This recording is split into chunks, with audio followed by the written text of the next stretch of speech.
In Saturday's New York Times, political reporter Jeremy Peters tried to inoculate Democrats against supposedly false Republican attacks on the issues of abortion and socialized medicine, G.O.P.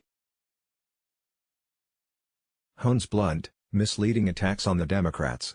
Republican leaders are sharpening and pull-testing lines of attack that portray Democratic policies on health care, the environment and abortion as far outside the norm, in hopes of arming President Trump with hyperbolic sound bites, some of them false, asserting that Democrats would cause long waits for doctors or make killing babies after birth legal. The blunt messaging underscores one of the biggest challenges facing Democrats as they try to defeat the incumbent president, the need to define themselves and their ideas before Mr.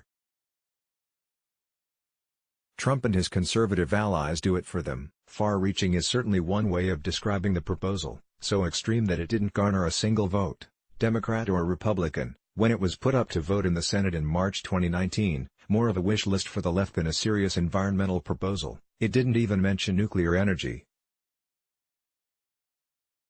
but did wistfully yearn for the banning of air travel and cows. The recent focus on healthcare and abortion follows well-coordinated attacks on policies like the Green New Deal, which reduced the far-reaching climate change proposal to a punchline with jokes about cow flatulence and putting farms out of business.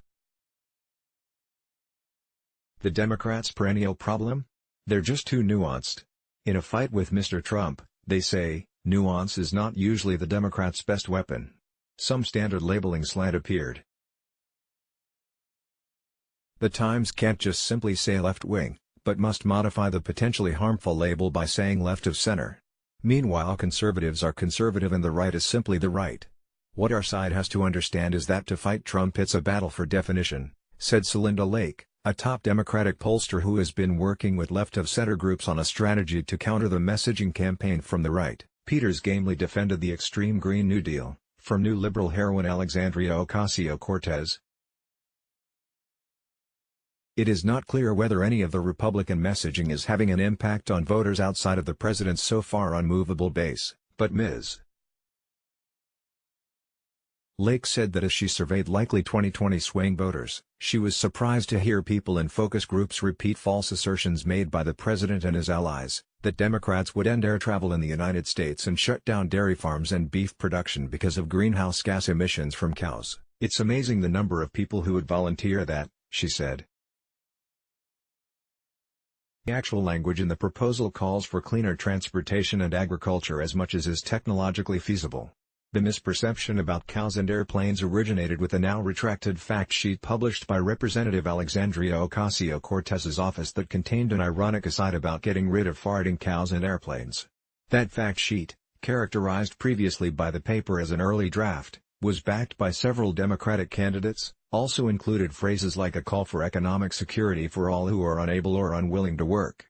But, Trump has occasionally made graphic and false claims that Democrats support legislation that would allow executing babies after birth, as he said in a recent tweet. Which was a perfectly defensible summary of the comments by Virginia's Democratic Governor Ralph Northam. The Centers for Disease Control says such late-term abortions are extremely rare.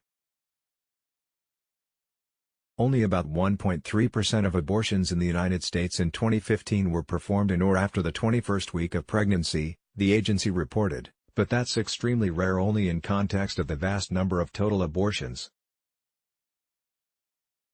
While 1.3% may sound reassuring, it's only relative to the number of abortions performed in 2015. The raw figure was over 5,000, check Table 7 here. Peters was obliged to give some backhanded compliments to Republicans, and Fox News, as being more informed about Democratic policy than Democrats. Democrats' own research has found this approach to be effective with a Republican base, which can be more aware of liberal policies like the Green New Deal than liberals are. When Global Strategy Group and GBA Strategies surveyed Fox News viewers last month, they found that Republicans who watch Fox are more than twice as likely as all other groups to have heard about the plan than Democrats. Peters was previously terrified of Republican attempts to win an election in 2018, suggesting Trump was using a political playbook of demonization to pit us versus them before the 2018 congressional elections.